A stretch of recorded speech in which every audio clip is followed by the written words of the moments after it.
অত্যন্ত গুরুত্বপূর্ণ একটি বিষয় নিয়ে আজ কথা বলবো। ডক্টর ইউনূস আমলের যিনি পররাষ্ট্র উপদেষ্টা ছিলেন, প্রফেশনাল ডিপ্লোম্যাট জনাব তৌহিদ হোসেন, তিনি একটা ইন্টারভিউ দিয়েছেন। সেই ইন্টারভিউতে তিনি হাড়ি ভেঙে দিয়েছেন। তিনি বলেছেন ইউনূস সরকার আমলে 3 বার তিনি পদত্যাগের চেষ্টা করেছেন, তাকে পদত্যাগ করতে দেওয়া হয়নি। তিনি বলেছেন বাংলাদেশের সরকার পরিবর্তন, রেজিম চেঞ্জ ডিপ স্টেটের দ্বারা হয়েছে। তিনি আরো এক ধাপ এগিয়ে বলছেন পৃথিবীর অনেক দেশেই অস্বাভাবিক উপায়ে যে সরকার পতন হয় তার সঙ্গে ডিপ স্টেট জড়িত থাকে। তিনি আরো বলেছেন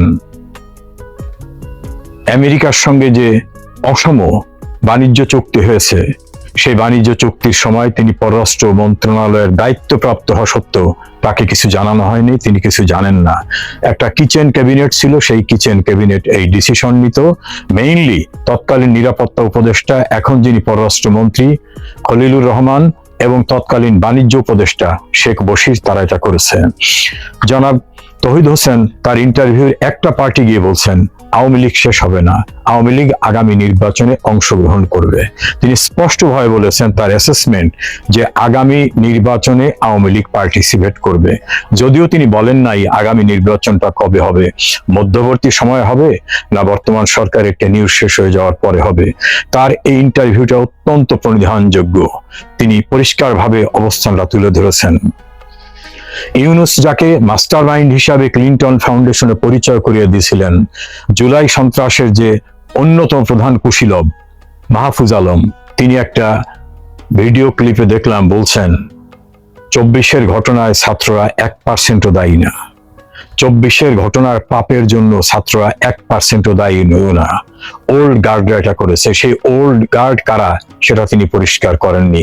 অর্থাৎ তিনি সন্ত্রাসে জড়িত ছাত্রদের, এবং যেহেতু তিনি তাদের মাস্টার মাইন্ড, তাদেরকে সেভ করার জন্য বলতেছেন যে ওরা দায়ী না, আমি দায়ী না, এরকম ভাবে। সাবেক আইন উপদেষ্টা আসিফ নজরুল তিনি ইন্টারভিউ দিয়ে বলছেন 32 নাম্বার ঠেকাতে রক্ষা করতে না পারা ব্যর্থতা, এবং আমেরিকার সঙ্গে যে চুক্তি হয়েছে সেই চুক্তির তিনি কিছু জানেন না। কিন্তু আমিও সরকারে ছিলাম, সরকারের বৈদেশিক কোনো চুক্তি হলে এই চুক্তির ড্রাফট আইন মন্ত্রণালয়ে যায় এবং সেখান থেকে ভ্যাটিং হয়ে আসে। আইন মন্ত্রণালয়ের অফিসিয়াল চিফ এক্সিকিউটিভ হিসাবে আইনমন্ত্রী অথবা আইন উপদেষ্টা এর দায় এড়াতে পারবেন না, অবশ্যই তারা এটা জানেন। সরকারের পক্ষ অবলম্বন করে, অর্থাৎ ইউনূস সরকারের পক্ষ অবলম্বন করে তীব্র আওয়ামী লীগ এবং শেখ হাসিনা বিরোধী ব্যক্তিরা এখন কি বলছে সে বিষয়টাকে আমরা একটু মনে করতে চাই। সাংবাদিক আনিস আলমগীর তিনি বলছেন যে ওই জুলাই সন্ত্রাসীদের সমর্থন করাটা প্রচন্ড ভুল ছিল, শেখ হাসিনাই সঠিক ছিলেন। তিনি বলছেন ওটা কোনো অভ্যুত্থান ছিল না, ওটা ছিল সন্ত্রাস। তীব্র আওয়ামী লীগ এবং শেখ হাসিনা বিরোধী গণমাধ্যমের অত্যন্ত পরিচিত ব্যক্তিত্ব সাংবাদিক মাসুদ কামাল তিনি স্পষ্টভাবে বলছেন যে শেখ হাসিনাকে অনেকে বলতো তিনি জুজুর ভয় দেখান, আমেরিকা দখল করে নেবে, আমেরিকা রাষ্ট্রের স্বার্থ নষ্ট করে দেবে, ইত্যাদি ইত্যাদি। আমেরিকা চুক্তি করবে, বেসমেন্ট তৈরি করবে, সেন্ট মার্টিন নিয়ে যাবে, পোর্ট দখল করবে। আমরা মনে করতাম শেখ হাসিনা এগুলো জুজুর ভয় দেখিয়ে ক্ষমতায় থাকতে চায়। মাসুদ কামাল কনক্লুশনে বলছেন এখন অবস্থা দৃশ্যে মনে হচ্ছে শেখ হাসিনাই সঠিক ছিল, অর্থাৎ চৈতন্যোদয় হয়েছে। সিনিয়র সাংবাদিক এম এ আজিজ বিএনপি ঘরানার সাংবাদিক হিসেবে পরিচিত, বাংলাদেশের অত্যন্ত পরিচিত ব্যক্তি, তিনি বলছেন শেখ হাসিনার বিরোধিতা করেছি, ইউনূসের পক্ষে আর্টিকেল লিখেছি, গণমাধ্যমে প্রতিদিন কথা বলেছি। এখন মনে হচ্ছে আমরা ছাগল, আমরা রাম ছাগল। শেখ হাসিনা একমাত্র সঠিক, সে সঠিক বুঝেছিল। শেখ হাসিনাই বুঝতে পেরেছিলেন, চিনতে পেরেছিলেন এই বিশ্ব পাট ইউনূসকে। বিএনপি ঘরানার সাংবাদিক মোস্তাফিরোজ একইভাবে তিনি কথা বলছেন।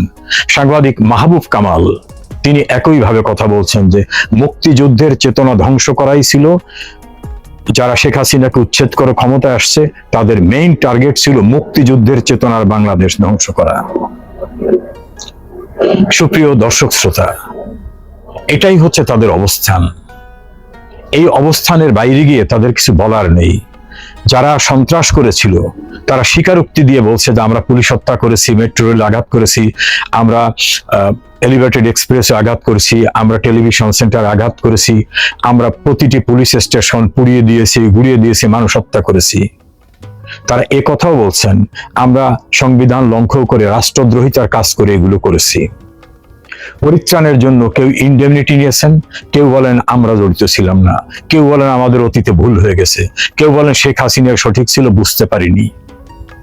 এভাবেই আত্মোপলব্ধি তাদের আসছে। ইদানিং আবার দেখলাম সেই জুলাই সন্ত্রাসের এক নাবালক বলছেন যে ভায়োলেন্স করার অভিজ্ঞতা আমাদের আছে, প্রয়োজনে আবার ভায়োলেন্স করব।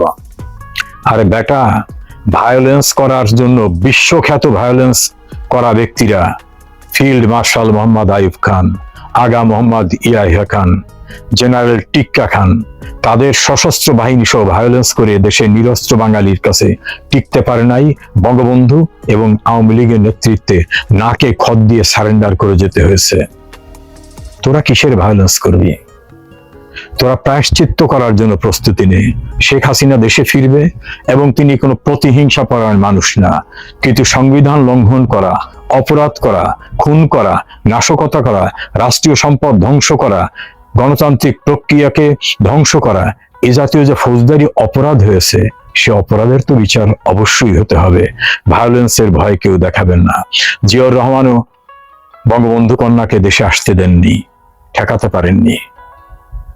সেনা সমর্থিত সরকার ফখরুদ্দিন মঈনুদ্দিনরা 2007 সালের 7 মে শেখ হাসিনার আগমনকে ঠেকাবার চেষ্টা করেছিল। তারা নোটিফিকেশন দিয়ে কোনো বিমান তাকে বহন করতে পারবে না এমন চেষ্টাও করেছিল, ঠেকাতে পারেনি। 21 আগস্ট শেখ হাসিনা সহ তার সমস্ত রাজনৈতিক সহকর্মীদের হত্যা করার জন্য রাষ্ট্রীয় পৃষ্ঠপোষকতায় গ্রেনেড নিক্ষেপ করে তাকে আতঙ্কিত করার চেষ্টা করা হয়েছে, তাকে রাজনীতির থেকে সরে যাওয়ার জন্য বাধ্য করার চেষ্টা করা হয়েছে, পারেনি। চট্টগ্রামের লালদিঘি ময়দানে ব্রাশ ফায়ার করে তাকে হত্যার চেষ্টা করা হয়েছে, পারেনি। কোটালীপাড়ায় 76 কেজি ওজনের বোমা পুঁতে রেখে তাকে হত্যার চেষ্টা করা হয়েছে, পারেনি। অন্তত 19 বার হত্যার চেষ্টা করা হয়েছে। আওয়ামী লীগের ডিপ স্টেট হচ্ছে আওয়ামী লীগের জনসাধারণ। আওয়ামী লীগের ডিপ স্টেট হচ্ছে মুক্তিযুদ্ধের চেতনায় যারা বিশ্বাস করে তারা সবাই। যারা অন্যান্য দল করেন, আওয়ামী লীগ করেন না, কিন্তু মুক্তিযুদ্ধের পক্ষে, তারা বলতেন শেখ হাসিনা বারবার মুক্তিযুদ্ধের চেতনা বলে, স্বাধীনতা বিরোধী বলে ক্ষমতায় থাকার জন্য। শেখ হাসিনাকে উচ্ছেদ করার পর তাদের উপলব্ধি হয়েছে যে আসলে মুক্তিযুদ্ধের বাংলাদেশ, মুক্তিযুদ্ধের চেতনা, লাল সবুজের পতাকা, স্বাধীনতা, সার্বভৌমত্ব একজনের কাছে নিরাপদ, তিনি শেখ হাসিনা। কাজী শেখ হাসিনার আগমনকে স্বাগত জানাতে শুধু আওয়ামী লীগ না, কৃষক, শ্রমিক, মেহনতি মানুষ, মুক্তিযুদ্ধের পক্ষের শিক্ষক, সাংবাদিক, শিল্পী, বুদ্ধিজীবী, এমন অন্যান্য রাজনৈতিক দলের সকলেই মানসিকভাবে প্রস্তুতি নিচ্ছে। আওয়ামী লীগ বাংলাদেশে ছিল, আছে, আগামীতেও থাকবে। আমরা ঋত গৌরব পুনরুদ্ধার করব। ক্রমান্বয়ে জুলাই সন্ত্রাসীরা আত্মোপলব্ধি করে, তাদের পৃষ্ঠপোষকরা বুঝতে পেরে স্বীকারোক্তি করছে, অনুশোচনা করছে। শেখ হাসিনা আবার বাংলাদেশকে মুক্তিযুদ্ধের চেতনার ট্রাকে ফিরিয়ে আনবেন, যেভাবে 21 বছর রাস্তায় থাকা মুক্তিযুদ্ধের চেতনাকে প্রতিষ্ঠিত করেছিলেন 96 নির্বাচনের মধ্য থেকে, যেভাবে তিনি দাম্ভিকতা চূর্ণ করে দিয়ে যুদ্ধ অপরাধীদের বিচার করেছিলেন, বঙ্গবন্ধুর খুনিদের বিচার করেছিলেন, বুদ্ধিজীবী হত্যার বিচার করেছিলেন, বিপর্যস্ত পড়ে থাকা অসহায় বিপন্ন বাংলাদেশকে তিনি উন্নয়নের রোল মডেলে পরিণত করেছিলেন। নিজের টাকায় পদ্মা সেতু থেকে শুরু করে মেট্রো রেল, এলিভেটেড এক্সপ্রেসে, রূপপুর পারমাণবিক বিদ্যুৎ উৎপাদন কেন্দ্র, কর্ণফুলী নদীর নিচে টানেল, প্রতিটা গ্রামে বিদ্যুৎ, প্রতিটা জায়গায় টেকনোলজি পৌঁছে দেওয়া সহ বাংলাদেশের ধনী দরিদ্রের ব্যবধান দূর করে যে অভাবনীয় পরিবর্তন শেখ হাসিনা এনেছিলেন, তাকে ইউনূস অন্তত 100 বছর পিছনে নিয়ে গেছে। শেখ হাসিনার তীব্র সমালোচক সিনিয়র অ্যাডভোকেট মহসিন রশিদের কথা বলে শেষ করব। তিনি বলেছেন, জনগণের কাছে, দেশের মানুষের কাছে আমি ক্ষমা চাই। আমি শেখ হাসিনাকে ফেসিস্ট বলতাম, আসলে শেখ হাসিনা ফেসিস্ট না, সে ন্যাশনালিস্ট, সে পেট্রিয়টিক। তিনি বলছেন, আমি ক্ষমা চাই, আর কোনোদিন শেখ হাসিনাকে ফেসিস্ট বলবো না। আমার ডিকশনারি থেকে ফেসিস্ট শব্দ মুছে দিলাম। ইউনূস বিশ্বভাগপার, ইউনূস দুর্নীতিবাজ, ইউনূস বাংলাদেশ ধ্বংস করেছে, সাংবিধানিক সমস্ত প্রতিষ্ঠান ধ্বংস করেছে। ক্রমান্বয়ে সবার উপলব্ধি হচ্ছে যে শেখ হাসিনার বিকল্প একমাত্রই শেখ হাসিনা। ইনশাআল্লাহ সেদিন খুব দূরে নয়, তিনি আবার বাংলাদেশে ফিরে গিয়ে আমাদের মুক্তিযুদ্ধের চেতনার বাংলাদেশকে উন্নয়নের অগ্রযাত্রায় অপ্রতিরোধ গতিতে সকলকে নিয়ে এগিয়ে যাবেন ইনশাআল্লাহ। নির্মম এবং নিষ্ঠুর ভাবে হত্যা করা হয়েছে, সেই হত্যাকাণ্ড এখনো অব্যাহত আছে এবং শুধু আওয়ামী লীগ না, ধর্মীয় সংখ্যালঘুদেরকে হত্যা করা হয়। এটা আজকে আমাদের বলার ভাষা হারিয়ে ফেলেছি, প্রতিবাদের ভাষা হারিয়ে ফেলেছি, প্রতিবাদের ভাষা আমরা হারিয়ে ফেলেছি। রিফাইন্ড আওয়ামী লীগের চিন্তা চেতনা তাদের প্রথম থেকে। রিফাইন্ড আওয়ামী লীগ কারা, এটা আগে আপনাকে ওই জায়গায় যেতে হবে। রিফাইন্ড আওয়ামী লীগ তারাই যারা 5ই আগস্টের পরে এই ষড়যন্ত্র এবং চক্রান্তের বিরুদ্ধে রুখে দাঁড়িয়েছিল এবং সেটা এখন অব্যাহত আছে। যারা জননেত্রী শেখ হাসিনার নেতৃত্বে এক এবং অভিন্ন, তারাই হচ্ছে রিফাইন্ড আওয়ামী লীগ। এবং আওয়ামী লীগের একটা বিউটি আছে, আভ্যন্তরীণ গণতন্ত্র আছে। বাংলাদেশের রাজনীতিতে জননেত্রী শেখ হাসিনা বিকল্প শেখ হাসিনাই। তিনি বাংলাদেশের রাজনীতিতে যেমন অপরিহার্য, রাষ্ট্রের ক্ষেত্রে যেমন অপরিহার্য, সেটা প্রমাণিত হয়েছে ইতিমধ্যে, তেমনি ভাবে আওয়ামী লীগেও তিনি অপরিহার্য। আওয়ামী লীগের শেখ হাসিনার বিকল্প শেখ হাসিনাই। আজকে যারা ওই রিফাইন্ড আওয়ামী লীগের কথা বলে, তারা ষড়যন্ত্র এবং চক্রান্তের হোতা। সুতরাং আমি বলবো 99.95 হচ্ছে রিফাইন্ড আওয়ামী লীগ, বিশুদ্ধ আওয়ামী লীগ, পরিশুদ্ধ আওয়ামী লীগ। তারাই শেখ হাসিনার নেতৃত্বে ঐক্যবদ্ধ।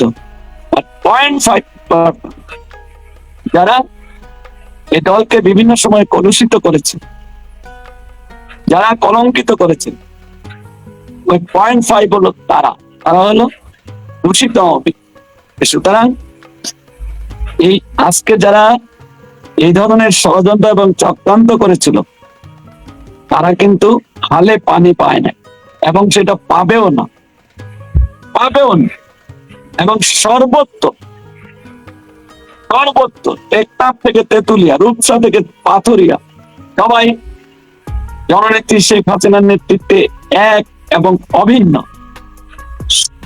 সবাই বলছে, আজকে আপনি বাংলাদেশের পথে প্রান্তরে, মাঠে ঘাটে, হাটে বাজারে সবাই সেই তৃণমূলের নেতা কর্মীরা জেগে উঠেছে এবং তারা স্লোগান দিচ্ছে যে শেখ হাসিনা আসবে, বাংলাদেশ আসবে। শেখ হাসিনার ভয় নাই, রাজপথ ছাড়ি নাই। শেখ হাসিনার ভয় নাই, আমরা আছি লাখো ভাই। সুজিত দা, এই রিফাইন্ড আওয়ামী লীগের ব্যাপারে যখন যে রিপোর্ট গুলো হয়েছে, এর আগে আপনি বসুন্ধরা গ্রুপের বাংলাদেশ 24 একটা রিপোর্ট হয়েছিল।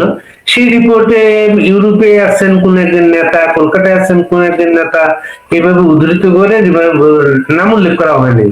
ওই নেতাগুলো কারা, সেগুলো কি আপনারা আইডেন্টিফাই করতে পেরেছেন? এটা আমি তো বললাম, ওইটা আমরা আইডেন্টিফাই করার, ওই ধরনের যারা এই ধরনের চিন্তা চেতনা করার মানে সাহস দেখায়, তারা হলে ইতিহাসের আস্থা করে নিক্ষিপ্ত হবে। ওই ধরনের তারা অলরেডি ইতিহাস থেকে যারা শিক্ষা নিয়েছে, তারা কখনই ওই ধরনের ষড়যন্ত্রে পা দেবেন। আওয়ামী লীগ জন্মলগ্ন থেকেই বারবার আওয়ামী লীগের উপরে আঘাত এসেছিল। অনেকেই আওয়ামী লীগ ছেড়ে এই ধরনের ষড়যন্ত্রের চক্রান্তের সাথে যারা জড়িত ছিল, তারা কিন্তু ইতিহাসের আস্থা করে নিক্ষিপ্ত হয়েছে। সুতরাং সেই বিষয়টা সবাই উপলব্ধি করে। এই কারণে এই ধরনের ওই আপোষের চোরাগলিতে পাও দিতে অনেকেই সাহস পাবে না। যাদের মধ্যে দল প্রেম আছে, দেশ প্রেম আছে, তারা কখনই সাহস পাবে না। দলের স্রোতের বাইরে গিয়ে দাঁড়ানো কোনোভাবেই সম্ভব নয়। সাবের হোসেন চৌধুরী বা স্পিকার শিরিন শারমিন চৌধুরী, এইভাবে নামগুলো আছে, যেহেতু ওনারা জামিন পেয়েছেন। এটা তো পত্রিকায় এসেছে, পত্রিকায় এসেছে। তাদের সাথে কি আপনি কখনো কথা বলেছেন? আপনারা কথা বলেছেন কিনা, কারণ আপনারা জামিন কিন্তু না, আমরা যেটা জানি, তারা জননেত্রী শেখ হাসিনার নেতৃত্বে ঐক্যবদ্ধ। এবং আমি এর মধ্যে একজনের পত্রিকায়ও তাদের রিয়াকশন দেখেছি, সেখানে তারা কথা বলেছে এই ব্যাপারে, এটা পজিটিভ। এবং জননেত্রী শেখ হাসিনার বিকল্প আপনাদের প্রথম আলো রিপোর্টে কিন্তু 111 এর সময় কিন্তু -2 করতে চাইছিল প্রথম আলো। না, 111 এর সময়ও ওই একই চক্রান্ত এবং ষড়যন্ত্রকারীরা সেখানেও গভীর ষড়যন্ত্র করেছিল। প্রথম -1 ফর্মুলা, তারপর -2 ফর্মুলা।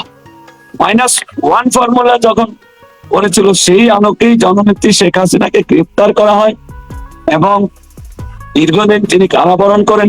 সেই সময় ওই তৃণমূল, যারা আওয়ামী লীগের অফুরন্ত সম্পদ, যারা আওয়ামী লীগের অমূল্য সম্পদ, এই তারাই সারা দেশব্যাপী স্লোগান দিয়েছিল জননেত্রী শেখ হাসিনার মুক্তির দাবিতে।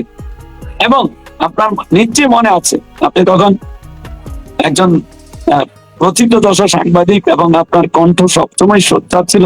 সে সময় আপনার মনে আছে অবশ্যই, যখন আমাদের বর্ধিত সভা হয়, তখন তৃণমূলের 72টি সাংগঠনিক জেলা সবাই এক সুরে এক বাক্যে বলেছিল, no election, no dialogue without Sheikh Hasina. Sheikh Hasina ছাড়া কোনো নির্বাচন হবে না, শেখ হাসিনা ছাড়া কোনো আলোচনা হবে না। তবে এক বাক্যে রাজপথে নেমেছিল এবং আমরা বিজয়ী হয়েছিলাম।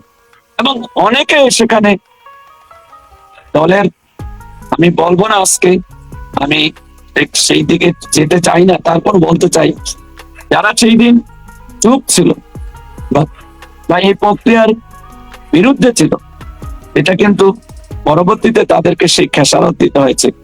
এবং আজকেও নেতা কর্মীরা অনেক সরব, তৃণমূল অনেক জাগ্রত। আপনি দেখেন, এত অত্যাচার, এত নির্যাতন, এত লক্ষ লক্ষ নেতা কর্মী কারাগারে আছে, লক্ষ লক্ষ নেতা কর্মীর বিরুদ্ধে মামলা দেওয়া হয়েছে, তারপরও তারা কিন্তু, অগণিত নেতা কর্মীদের হত্যা করা হয়েছে, তারপরও তারা কিন্তু দলের সাথে এক চুল সাথ দিতে কেউ কিন্তু রাজি নয়। কেউ এক দলের প্রশ্নে সবাই আপোষ, সবাই আপোষ। বক্তব্য শুনে আসি, প্রথম আলো রিপোর্টে যেটা বলা হয়, বক্তব্য শুনে আসি। একটু আবার একটু কথাটা শুনতে পাচ্ছি না আমি, একটু কাইন্ডলি একটু জোরে বল। আমার প্রথম আলো প্রতিবেদনটা একটু শুনে আসি, ওদের ভিডিও ক্লিপটা শুনে আসি। 2024 সালের যে 5 আগস্ট আওয়ামী লীগ সরকারের পতন হলো এবং তারপরে অন্তর্বর্তীকালীন সরকার একটা লম্বা সময় গেল, এরপরে আবার নির্বাচিত হয়ে বিএনপি সরকার ক্ষমতা এসেছে, প্রায় 4 মাস হতে যাচ্ছে। তো এখন আসলে আওয়ামী লীগের কি অবস্থা? ধন্যবাদ আপনাকে। একটা জিনিস হচ্ছে, মানে রাজনৈতিক অবস্থান যদি আমি বলি, যে আওয়ামী লীগের দেশে আওয়ামী লীগের রাজনৈতিক অবস্থানের খুব বেশি পরিবর্তন হয়নি। মানে আপনি যদি চিন্তা করেন 2024 সালের 5 আগস্টে আওয়ামী লীগ সরকারের পতনের পর দলটির ম্যাক্সিমাম নেতা কর্মী, ইভেন তার দলের প্রধান শেখ হাসিনা তিনি সহ অনেকেই দেশের বাইরে চলে গেছেন, আত্মগোপনে চলে গেছেন। আর বেশিরভাগ বড় নেতাদের সবাই মোটামুটি কারাগারে আছেন বা পলাতক আছেন। তো সেই অবস্থায় অন্তর্বর্তীকালীন সরকারের সময়টাতে আওয়ামী লীগের উপরে প্রেশারটা বেশি ছিল, কারণ তখন জুলাই অভ্যুত্থানের যে নেতৃত্বে দল ছাত্র সংগঠন গুলো আছে, ছাত্ররা ছিল, তাদের দল থেকে একটা চাপ ছিল, জামাতের পক্ষ থেকে একটা চাপ ছিল। তো অন্তর্বর্তীকালীন সরকারের সময়টাতে মানে আওয়ামী লীগ তাদের একই বক্তব্য, আপনাদের বলছেন প্রথম আলোর সাংবাদিক রাজনৈতিক ব্যক্তি, তার জ্ঞান আমরা শুনবো কেন? মানে সাথে সাথে কিন্তু দর্শক প্রতিক্রিয়া পাওয়া যাচ্ছে এইসব বক্তব্যের ব্যাপারে। আপনি আচ্ছা, এই সর্বশেষ এখন কিন্তু সারা আওয়ামী লীগ, সারা বাংলাদেশ এবং বাংলাদেশের রাজনীতি, সরকার সবাই মিলে যে চাঞ্চল্য, শেখ হাসিনার দেশে আসার ঘোষণাটা, উনি বলেছেন অচিরেই তিনি দেশে আসবেন এবং উনি বলেছেন আমাকে যে বিমানে এখানে রেখে গিয়েছিল সেই বিমান পাঠাও, আমাকে আমার পাসপোর্ট দাও, আমি তোমরা যদি মনে করো তাহলে জেলখানা রেডি করো, ইত্যাদি ইত্যাদি, তার ইয়েটা সেটা। এর আগে শেখ হাসিনা বিভিন্ন সময় আমরা যে বক্তব্যগুলো পেয়েছিলাম, তিনি নেতাদের বলেছিলেন তোমরা দেশে যাও, আমি আসছি। তো ওই যে আওয়াজটা শেখ হাসিনা, তোমরা দেশে যাও আমি আসছি, ওই এটার পরেও আওয়ামী লীগের অনেক নেতা আমাদের বলার চেষ্টা করেছেন অনেকে নাকি দেশে ফিরেছেন ওই সময়। কিন্তু আওয়ামী লীগের পরিচিত মুখ, আপনি যেমন সুদীপ নন্দী, এরকম পরিচিত মুখ কেউ দেশে এসেছেন এটা আমরা শুনি নাই। কাজে এবার আপনারা কে আগে আসবেন? নেত্রী আগে আসবেন না আপনারা আগে আসবেন? অবশ্যই আমরা আগে যাব। আমরা আমাদের যাওয়ার প্রক্রিয়া শুরু হয়েছে, ইতিমধ্যেই অনেকেই গিয়েছেন এবং তারা দেশের অভ্যন্তরে আছেন এবং আমরাও প্রস্তুত আছি যাওয়ার জন্য। এবং আমাদের প্রিয় নেত্রী বঙ্গবন্ধুর কন্যা, তিনি আপনি যে বলেছেন তিনি আজকে দেশে ফিরে যাওয়ার জন্য তিনি সবসময় তিনি যে কমিটমেন্ট দেশের মানুষের প্রতি যে অগাধ ভালোবাসা, সেই জন্য তিনি যে কোনো সময় প্রস্তুত আছেন, সব সময় প্রস্তুত। তিনি দেশের মাটিতে প্রত্যাবর্তনের জন্য এবং প্রত্যাবর্তনের জন্য যে কোনো সময় প্রস্তুত রয়েছেন এবং দেশের মানুষ অধীর আগ্রহে অপেক্ষা করছে জননেত্রী শেখ হাসিনাকে স্বাগত জানানোর জন্য। আপনি জানেন 1981 সালের 17 মে তিনি স্বদেশ প্রত্যাবর্তন করেছেন, স্বদেশের মাটিতে সেই দিন পাওয়া রেখেছিলেন। সেদিন লক্ষ লক্ষ জনতা সেই কর্মীটোলা বিমানবন্দরে জননেত্রী শেখ হাসিনাকে স্বাগত জানিয়েছিল এবং সেই দিন স্লোগান দিয়েছিল, ঝড় বৃষ্টি আধার রাতে আমরা আছি তোমার সাথে, শেখ হাসিনা এগিয়ে তোলো, আমরা আছি তোমার সাথে। এবং আপনার নিশ্চয়ই মনে আছে 2007 সালে দ্বিতীয় প্রত্যাবর্তন, এই 111 সেই স্বৈরাচারী সরকার তাকে দেশের মাটিতে যে নিষেধাজ্ঞা প্রদান করেছিল, সেই নিষেধাজ্ঞা উপেক্ষা করে, তাদের রক্তচক্ষু উপেক্ষা করে তিনি কিন্তু 2007 সালেও দেশের মাটিতে প্রত্যাবর্তন করেছিলেন। এবং সেই দিনও লক্ষ লক্ষ ছাত্র জনতা এই দিন জননেত্রী শেখ হাসিনাকে এই দিন ওই এয়ারপোর্টে, শাহজালাল বিমানবন্দরে তাকে স্বাগত জানিয়েছিল। আপনারা যদি আগে আসেন দাদা, আপনারা যদি আগে আসেন, এবং আজকেও অধীর আগ্রহ অপেক্ষা করছে। এবং আপনি জানেন যেদিন তিনি যাবেন সেই দিন যেভাবে তাকে দেশ, শুধু আওয়ামী লীগ নয়, দেশের যারা দেশপ্রেমিক জনতা, যারা মুক্তিযুদ্ধের চেতনায় বিশ্বাস করে, সেই শক্তি ওটা ঢাকা শহর সেই দিন হবে লোকে লোকারণ্য। সেটা 10ই জানুয়ারির মতো আমি বলবো না, কিন্তু সেই ধরনের আরেকটি ইতিহাস সৃষ্টি হবে, এটা আপনি মনে রাখবেন। অবশ্যই আজকে আমি বললাম আপনাদের জন্য পয়মন্ত মাস দাদা, আপনাদের জন্য পয়মন্ত মাস হচ্ছে মে মাস। মে মাসে 17 মে ছিল, একটা 7 মে ছিল, তারপরে আরেকটা পয়মন্ত মাস হচ্ছে জানুয়ারি মাস। মে মাসের দুটো দিনে শেখ হাসিনা দেশে এসেছিলেন, আর জানুয়ারি মাসের 10 তারিখে বঙ্গবন্ধু এসেছিলেন দেশে। এইবার আপনারা টার্গেটটা কোন মাস আপনাদের? টার্গেট এটা time will say what to do, what not to do, সময় বলে দিবে। এবং নেতৃত্ব অলরেডি বলেছেন, সেভাবেই প্রস্তুতি চলছে এবং সেভাবে তৃণমূল আজকে সেভাবেই সরব। এবং নেত্রীর মেসেজটা কি? গত শুক্রবারে একটা মিটিং হয়েছে, মেসেজ তো অবশ্যই জানেন, আমাদেরকে অবশ্যই নির্দেশ দিয়েছেন দেশে যাওয়ার জন্য, অবশ্যই তিনি নির্দেশনা দিয়েছেন এবং সেই লক্ষ্যেই আমরাও চেষ্টা করছি এবং আমরা সবাই প্রস্তুত আছি দেশে যাওয়ার জন্য, সবাই প্রস্তুত। এখন শেখ হাসিনা যেটা বলেছেন, সেই বিমানে তিনি আসতে চান, যে বিমান সশস্ত্র বাহিনীর বিমান, যেটা থেকে নিয়ে গিয়েছিল বাংলাদেশ থেকে, প্রাইম মিনিস্টারের মর্যাদায় নিয়ে গেছিল তাকে, এবং তিনি সেই বিমান পাঠাতে বলেছেন। সেই বিমানে তো আপনারা এত নেতা আসতে পারবেন না। তো না, আমরা সেই বিমানে যাব কেন? সেটা নেত্রী যাবেন, আমরা তো ওনাকে রিসিভ করবো সেখানে। যদি সৃষ্টিকতা আপনারা যারা এমপি ছিলেন, মন্ত্রী ছিলেন, তাদের তো তখন একটা ডিপ্লোম্যাটিক পাসপোর্ট ছিল, এখন তাদেরকে একটা ট্রাভেল পাস চাইতে হবে, অথবা কলকাতা বা দিল্লির বাংলাদেশ হাইকমিশনের কাছে হাইকমিশনের পাসপোর্ট চাইতে হবে। সেই উদ্যোগটার ব্যাপারে চিন্তা ভাবনা হয়েছে? না, এখানেও যারা আছেন তাদের অধিকাংশেরই পাসপোর্ট আছে। সেই ব্যাপারে এটা একটা কূটনীতিক বিষয় আছে যেখানে আমরা আছি।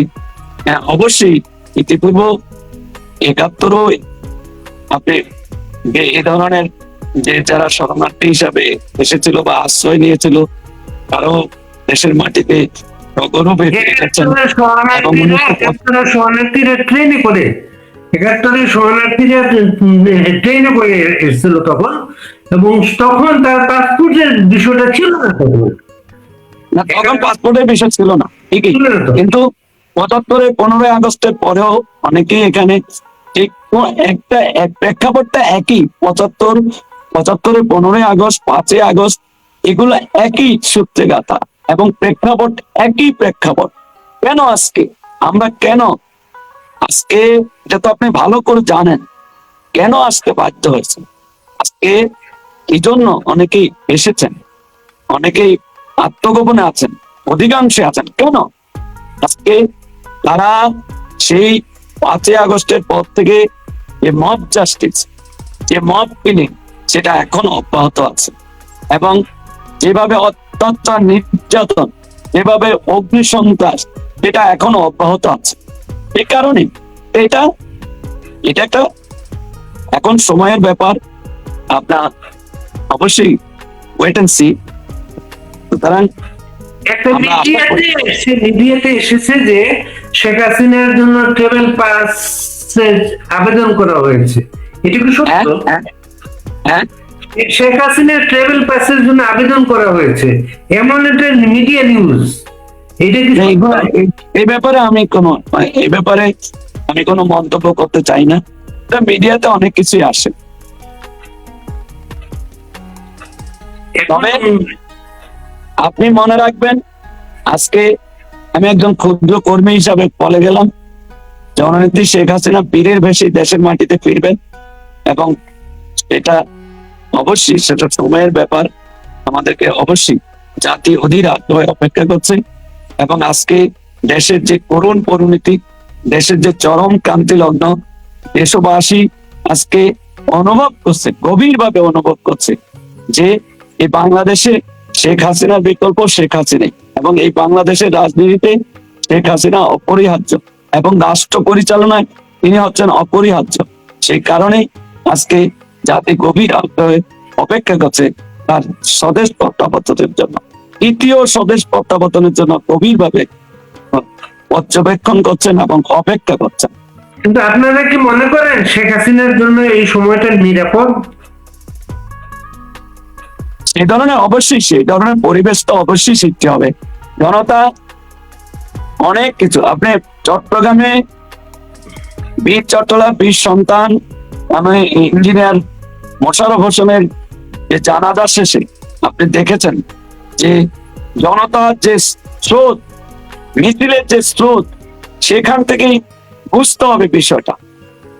সেখান থেকে বুঝতে হবে যে জনতা কিভাবে আজকে, যে জনতা তাদের যে কমিটমেন্ট, তাদের যে দেশপ্রেম এবং তাদের যে নেত্রীর প্রতি যে গভীর ভালোবাসা, দলের প্রতি যে তাদের কমিটমেন্ট রয়েছে, সেটা কিন্তু সেই দিন বহিঃপ্রকাশ ঘটেছে।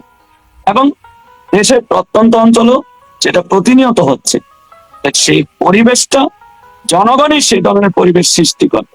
এই আমাদের প্রত্যাশা জাতির কাছে, এবং জাতি সেই ধরনের পরিবেশ সৃষ্টি করবে। এবং নিরাপত্তার দায়িত্বে জাতি, বাংলার জনগণই গ্রহণ করে, জনগণই নিবে সেই দায়িত্ব। জননেত্রী শেখ হাসিনার নিরাপত্তার দায়িত্ব বাংলার জনগণ নেবে, সেই দায়িত্ব জনগণই গ্রহণ করে। প্র্যাকটিক্যালি ক্ষমতায় যিনি আছেন, তিনি তো 21শে আগস্টে তাকে গ্রেনেড সে মেরে ফেলতে চেয়েছিলেন। এই দেশের আপনাদের ক্ষমতাচ্যুত করার সাথে সেনাবাহিনী জড়িত বা আমেরিকা জড়িত, তারা কি আপনাকে ওয়েলকাম করবে এই দেশে? আমি বলবো শুধু 21শে আগস্ট নয়, জননেত্রী শেখ হাসিনাকে 19 বার হত্যার টার্গেট করা হয়েছে, 19 বার। এবং এই ধরনের আন্তর্জাতিক এবং জাতীয় ষড়যন্ত্র বারবারই হয়েছিল। আমাদের মহান মুক্তিযুদ্ধকে ঘিরেও হয়েছিল, সেই সময় আওয়ামী লীগকে নিষিদ্ধ করা হয়েছিল।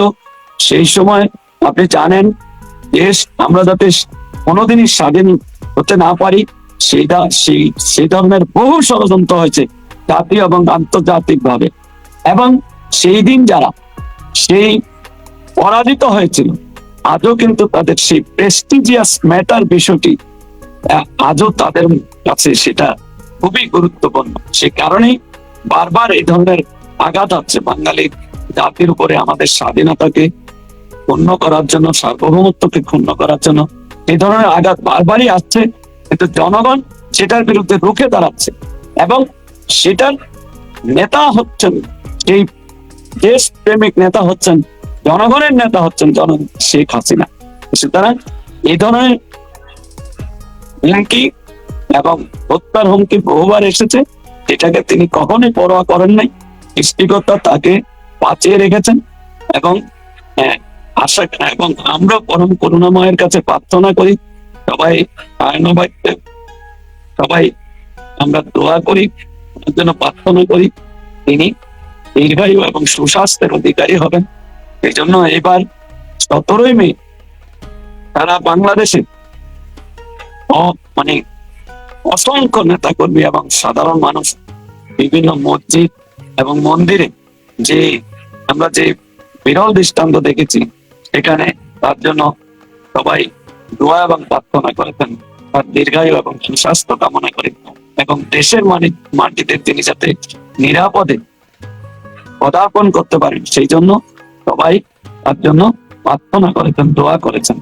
এবং এটা মানুষের মন থেকে জনগণের মন থেকে তাকে ভালোবাসছে, জনগণ ভালোবাসে, এভাবে ভালোবাসে। সেই ভালোবাসাটা এখন গোটা দেশের একদম প্রত্যন্ত অঞ্চল থেকে একদম আপনার কেন্দ্র পর্যন্ত এটা ব্যাপকভাবে উপলব্ধি করছে এখন শুধু গত শুক্রবার যে নেত্রীর সঙ্গে আপনাদের যে বৈঠকটা হয়েছে সেই বৈঠকের মেসেজ সম্পর্কে আপনার নেতা কর্মীদের কতটা বলা যায়? কোন শুক্রবার বৈঠক হয়েছে? গত শুক্রবারে নেত্রীর সঙ্গে আওয়ামী লীগের নেতাদের একটা বৈঠক, বেশ কিছু নেতাদের বৈঠক হয়েছে। না, ওটা তো তাদের প্রত্যাবর্তনের প্রোগ্রাম ছিল। তাদের প্রত্যাবর্তনের প্রোগ্রামে আপনারা আসবেন নেতা কর্মীদের উদ্দেশ্যে প্রস্তুতির মেসেজটা কি আপনাদের? প্রস্তুতির মেসেজটা কি? নেতা কর্মীরা আপনাদের যে রিসিভ করবে, আপনাদের যে অর্গানাইজড হবে, নেতা কর্মী তো বললাম প্রস্তুত হয়ে আছে। এই প্রতিকূল অবস্থাকে উপেক্ষা করে তারা কিন্তু প্রস্তুত আছে। আজকে সেটা তো প্রমাণিত হয়েছে যে এত কিছুর পরে, এত অত্যাচার, এত নির্যাতনের পরও তারা কিন্তু সব জায়গায় কিন্তু প্রতিবাদী হয়ে দাঁড়াচ্ছে এবং প্রতিবাদ হচ্ছে। তারা কিন্তু প্রতিবাদী এবং তারা কিন্তু এই অন্যায়ের প্রতিবাদ করছে। তারা কিন্তু যারা এই দলকে ভালোবাসে, দলের প্রতি যাদের কমিটমেন্ট আছে, তারা কিন্তু সবাই সোচ্চার, এবং সবাই কিন্তু প্রস্তুত এবং সর্বোচ্চ ত্যাগ করার জন্য দেশের নেতাকর্মী, সকল নেতাকর্মীরা প্রস্তুত রয়েছে।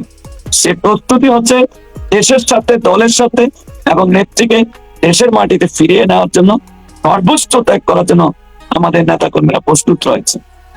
শুক্রবারের বৈঠকে যিনি ছিলেন তেমন একজন নেতা আমাদেরকে বলেছেন নেত্রী তাদেরকে 6 মাস, আগামী 6 মাস, মানে এখন তো হচ্ছে মে মাস, নভেম্বরের মধ্যে জনমত সংগঠনের জন্য বলেছেন। সেইখানে জনমত সংগঠনের বিষয়টা হচ্ছে এই অবৈধ কেঙ্গারি কোর্টটা বাতিল করতে হবে, এই সমস্ত রাজবন্দীর মুক্তি দিতে হবে, সমস্ত মামলাগুলা প্রত্যাহার করতে হবে। এই কয়েকটা পয়েন্ট ধরে 6 মাসের মধ্যে ক্ষেত্র প্রস্তুতির জন্য বলেছেন। আপনি ইঞ্জিনিয়ার মোশাররফের জানাজার কথা উল্লেখ করেছেন, এটা ঠিক। আমরা গত 1.5-2 বছর আমরা দেখছি আওয়ামী লীগকে কোথাও দাঁড়াতে দেয় না, কোথাও কোনো স্পেস নেই আওয়ামী লীগের। কিন্তু আওয়ামী লীগের একজন ইউনিয়ন পরিষদের নেতাও যদি মারা যান, ইউনিয়ন পর্যায়ে নেতাও যদি মারা যান, তো ঢল তৈরি হয়। ওই ঢলটা তৈরি হয়, ইঞ্জিনিয়ার মোশাররফ হোসেনের ক্ষেত্রেও ঢলটা হয়েছিল। সেই রাত্রে যখন অ্যারেস্ট শুরু হয়েছে, তখন সেটাকে আপনারা কন্ট্রোল করতে পারেন নাই। অ্যারেস্ট হওয়ার পরেও কিন্তু সেখানেও কিন্তু কয়েকটা মিছিল হয়েছে, দেখেন সেগুলো কিন্তু remarkable, not only Chittagong, also all over the country. যারা সর্বত্র মিছিল হয়েছে সেই অ্যারেস্টের পরে।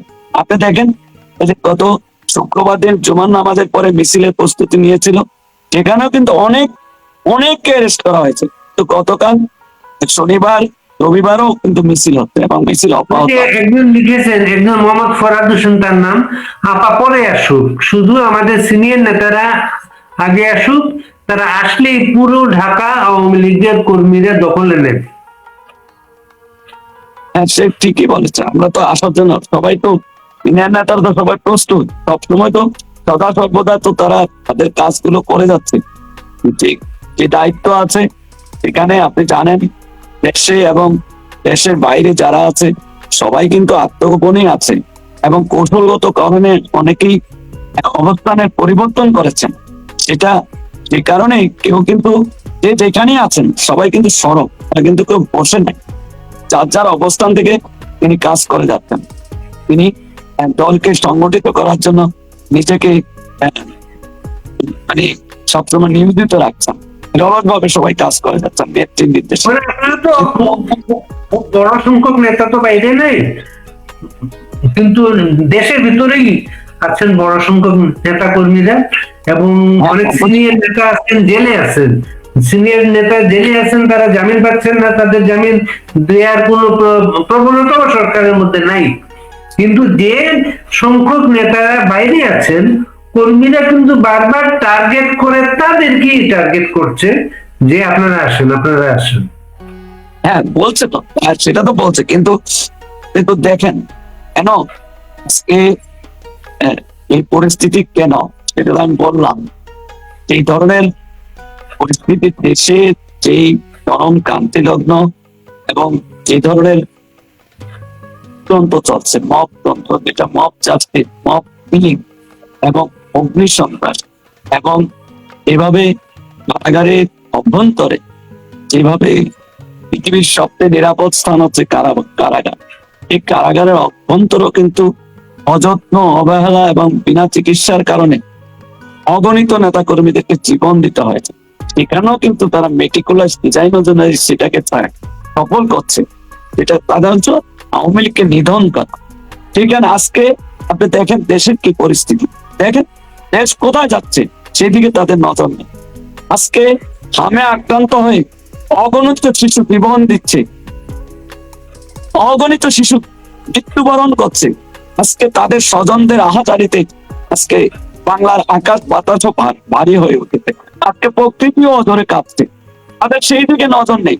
আজকে গ্যাস নাই, তেল নাই, বিদ্যুৎ নাই, পানি নাই, সব জায়গায় নাই যে ক্রাইসিস, সেই ক্রাইসিস মোকাবেলায় তারা চরম ভাবে ব্যর্থ। কিন্তু তারপরও তারা থেমে নেই। তাদের টার্গেটটা কি? তাদের টার্গেটটা হচ্ছে আওয়ামী লীগকে নিশ্চিহ্ন করা। তাদের টার্গেটটা কি? টার্গেটটা হচ্ছে বঙ্গবন্ধুর নাম ওই ইতিহাসের পাতা থেকে মুছে ফেলা, এটাই হচ্ছে তাদের কাজ। সেই জন্য দেখেন এখনো কিন্তু তারা ওই ওই অব্যাহত রেখেছে, তারা ওই গ্রেপ্তার, নির্যাতন, ওই হত্যা, খুন অব্যাহত আছে। এবং সেই 5ই আগস্টের পর থেকে যেটা শুরু হয়েছে, 5ই আগস্টের শাসকরা এক এবং অভিন্ন, তাদের কথাবার্তা, আচার আচরণ, চলনে বলনে তারা এক এবং অভিন্ন, তারা মুদ্রার এপিট আর ওপিট। পার্টি বাংলাদেশের দুইটা, একটা আওয়ামী লীগ আর একটা হচ্ছে অ্যান্টি আওয়ামী লীগ। এটাই হচ্ছে বাস্তব, এটাই এই বাস্তব।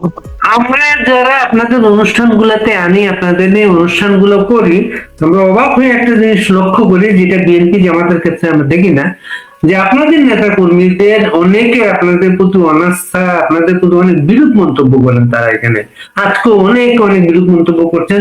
একটা বিরূপ মন্তব্য তাদের প্রায় কমন, যেটা যে আপনাদের অনেক নেতার সন্তানরা গত আন্দোলনের সময় লালবদর হয়েছিল। এই ব্যাপারে আপনারা তাদেরকে কোনো ব্যাখ্যা দেন নাই।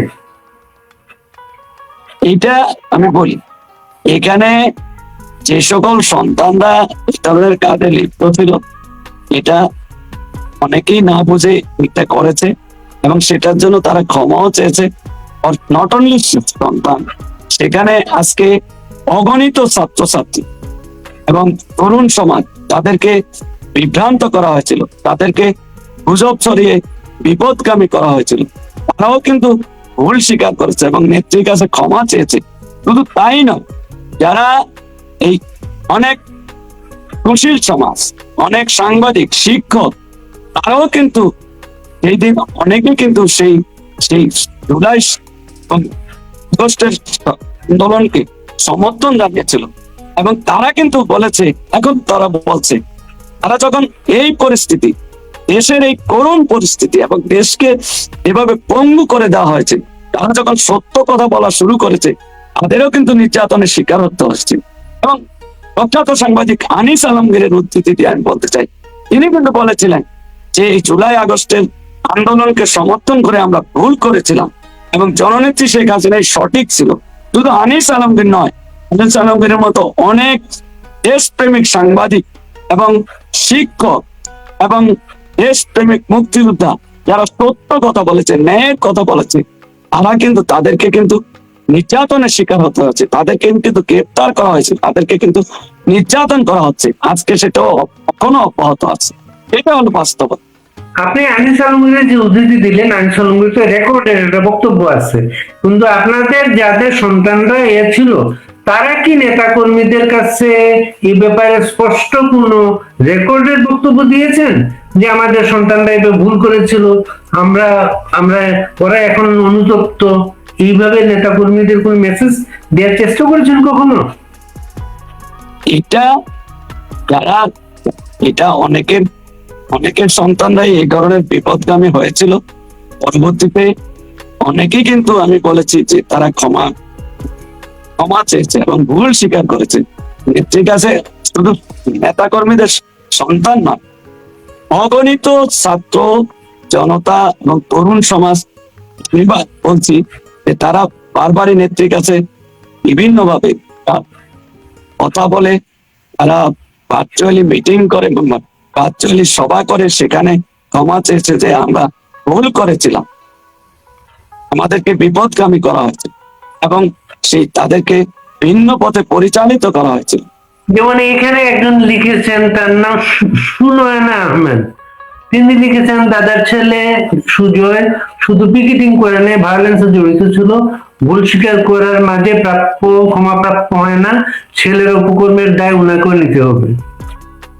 এই ছেলে বলছে, ওই ছেলেকে জিজ্ঞেস করেন, আপনি যদি আমার সন্তান 5ই আগস্টের পরে তার ভূমিকা, আপনার ফেসবুক পেজটা দেখেন এবং 5ই আগস্টের আগে যে ছেলে বলছে, ও তো সবচেয়ে বড় দুর্ভাগ্য, তাকে জিজ্ঞেস করেন, এটার প্রমাণ সে দেখা এবং সেটা একটা এতে দুর্ভাগ্য। ওই প্রসঙ্গ আপনার বক্তব্য আমরা পেয়েছি, আমরা আরেকটা প্রসঙ্গে যাই। আমি এই প্রসঙ্গে বলি, তার ফেসবুক আইডিটা দেখেন, আমরা কিন্তু এত ভূমিকা রাখিনি, ওই ছেলে যেটা রাখছে। এবং সেখানে এই যে একটা চক্রান্তকারী, আপনাকে বলি ক্লিয়ার করি, একটা আইডিয়াল স্কুলের একটা ছেলেদেরকে ভুল বুঝিয়ে তারা সেখানে মিছিলে নিয়ে গেছিল। তখন ওই ছেলেরাই আমার ছেলেটাকে ফোন করেছিল, আমি একটা আঙ্কেলকে দিয়ে, ভাইয়া ইসিম আঙ্কেলকে বলে আমাদেরকে যাতে কোনো বিধি না দেওয়া হয়।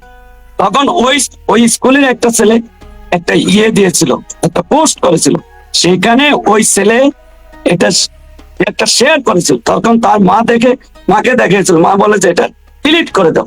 এবং একটা ছেলে, দেখেন কত বড় দুর্ভাগ্য, একটা ছেলে 2 মিনিটের মাথায় ওইটাকে সে স্ক্রিনশট দিয়ে সেটাকে আপনার আপনার পোস্ট করেছে এবং এটা কিন্তু জিডিও করা হয়েছিল 17ই জুলাই এই ঘটনা, এবং সেটা কিন্তু এই 7 দিন সে কিন্তু ডিলিট করে নাই, জিডি করা হয়েছে, অথচ জিডির কপি আছে। ওই ধরনের সন্তান আমাদের, ওই সন্তান এই ধরনের সন্তান আমরা কেউই আশা করি না। ওই সন্তান আমার সন্তান, আমার বাপও যদি, আমি বলি আমার বাপও যদি হয় তার ক্ষমা নেই ওই সন্তান। এবং 5ই আগস্টের পরে তার আইডিটা দেখেন, ফেসবুক আইডিটা দেখেন। এই ধরনের ছেলে যারা, এই যে ছেলেটা বলছে, ওকে বলেন তুমি প্রমাণ দেখাও। দেখো ভালো তো, সে প্রমাণ দেখাও।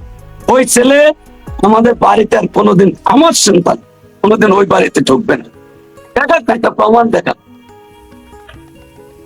না আপনি পিতা হিসেবে এটা হলো চরম। এরা যারা এ ধরনের, ওরা তো জামাত শিবির এবং বিএনপি, যারা এন্টি আওয়ামী লীগের, তাদের কঠিন এজেন্ট।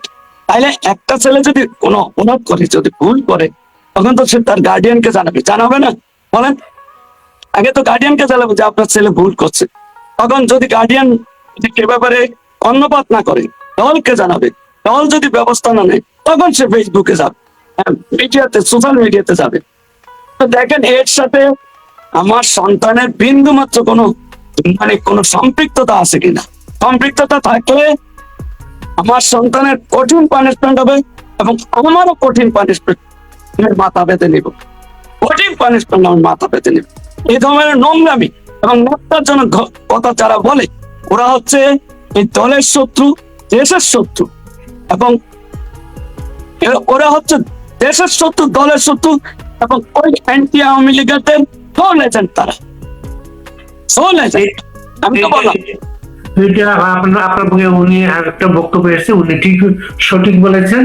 আমরা খুবই অবাক ভাবে দেখি এই যে প্রবণতাটা, এই প্রবণতাটা কিন্তু আওয়ামী লীগের নেতাদের জন্য আমরা প্রোগ্রামে আনি, তখন আওয়ামী লীগের নেতা কর্মীরা এইভাবে এসে কমেন্ট করে, যেটা আমরা বিএনপি জামাতের ক্ষেত্রে আমরা দেখি না। এটা আপনাদের দলের এই যে ফিল্টারিং এর একটা ব্যাপার আছে, এবং এই বিষয়গুলো আপনার কাজ করবেন। আমরা আবার এরা কি দল করে? দলকে ভালোবাসে। আপনারা দেখেন, যদি আমি আমার সন্তান বলে বলছি না, আপনি একজন নিরপেক্ষ সাংবাদিক, আপনি যদি তার মিনিমাম কোনো দোষ পান, কোনো সম্পৃক্ততা পান, ওই রাব্বিও চেনে, আপনার যে সহকর্মী, জিজ্ঞাসা করেন, আমাদের পরিবারকেও চেনে, ওই ওর নানাদেরকেও চেনে, আমাদের কি রোলটা আপনি জিজ্ঞেস করেন। সুতরাং মিনিমাম যদি সম্পৃক্ততা পান, আর সর্বোচ্চ শাস্তি হবে, সর্বোচ্চ শাস্তি আমারও হওয়া উচিত। যদি এই ধরনের আমাদের, এটা তো ছিল জাতির সাথে এবং গ্রুপের সাথে, দলের সাথে, এটা চরম প্রতারণা করা। এটা আমাদের দ্বারা এটা কোনোদিনই সম্ভব না। তার চেয়ে আমাদের মৃত্যু অনেক শ্রেয়।